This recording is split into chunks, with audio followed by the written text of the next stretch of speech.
Corona जैसे जैसे कमजोर पड़ रहा है वैसे वैसे देश अनलॉक की ओर बढ़ रहा है। आज दिल्ली में फैक्ट्रियां खोल दी गई, कंस्ट्रक्शन साइट्स पर भी काम शुरू हो चुका है। कल से यूपी और एमपी में अनलॉक की प्रक्रिया शुरू हो जाएगी। लेकिन सवाल यही कि आखिर कब अर्थव्यवस्था पूरी तरह से अनलॉक हो पाएगी। कोरोना की मार ने अर्थव्यवस्था को बुरी तरह से झकझोर दिया है।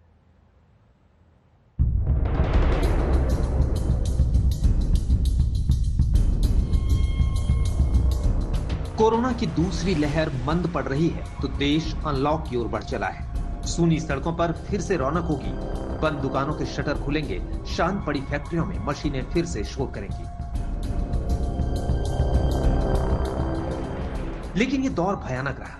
न सिर्फ जिंदगी थम गई बल्कि जीने के साधनों पर भी ब्रेक लग गया। दूसरी लहर ने देश की अर्थव्यवस्था को ही झकझोर दिया। अर्थव्यवस्था को जो नुकसान हो सकता है उसका अनुमान बार्कलेज और एसबीआई रिसर्च की रिपोर्ट में लगाया गया है। बार्कलेज की रिपोर्ट में कहा गया है कि कोरोना की दूसरी लहर को काबू में करने के लिए लगाए गए लॉकडाउन से अर्थव्यवस्था को होने वाला नुकसान तेजी से बढ़ रहा है। इस रिपोर्ट के मुताबिक कोरोना की दूसरी लहर से अर्थव्यवस्था को 5.4 लाख करोड़ रुपए का नुकसान हो सकता है। बार्कलेज ने आशंका जताई है कि मई में हर हफ्ते इकोनॉमी को होने वाला नुकसान बढ़कर 8 अरब डॉलर पर पहुंच गया है। अप्रैल के आखिरी 2 हफ्तों में यह नुकसान हर हफ्ते के हिसाब से 5.3 अरब डॉलर था। बार्कलेज ने भारत की विकास दर के अनुमान को 10% से घटाकर 9.2% कर दिया है।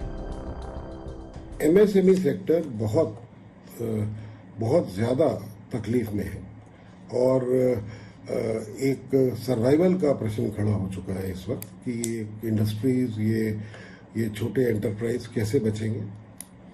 ऐसे में सरकार को बिल्कुल प्रोएक्टिव तरीके से आके सब इस पूरे ट्रेड सेक्टर की और इंडस्ट्री सेक्टर की मदद करनी पड़ेगी।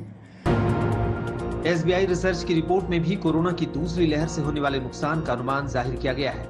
एसबीआई रिसर्च की रिपोर्ट के मुताबिक कोरोना की दूसरी लहर से देश की जीडीपी को 4.5 लाख करोड़ रुपए का नुकसान हो सकता है।